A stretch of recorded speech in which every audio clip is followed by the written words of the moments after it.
Vocês a maior parte já me conhecem, outros não. Sou Alexandra Gaspar, já nasci em Santa Cruz, sempre vim em Santa Cruz e agora também decidi gala para continuar a minha vida adulta, com os meus filhos, com a minha família, uma freguesia que eu adoro, que acho que nos oferece todas as condições e que desde há 1 ano e meio que se nota a diferença.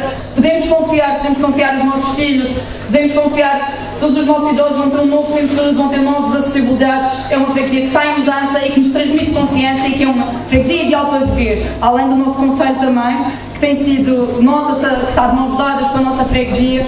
E por isso acho que temos que continuar a trabalhar. Eu própria, todos os que me conhecem sabem que sou uma pessoa que me entrego completamente a todo o meu trabalho e é isso que quero fazer. Quero, na área do urbanismo, quero tentar continuar a fazer o crescimento sustentado e harmonioso do nosso concelho, da nossa freguesia, que tem imenso espaço para expandir, para a construção. Temos que fazer uma coisa com pés e cabeça, coordenada, principalmente sustentada, e vamos fazer de Gala um sítio ideal para viver nesta madeira.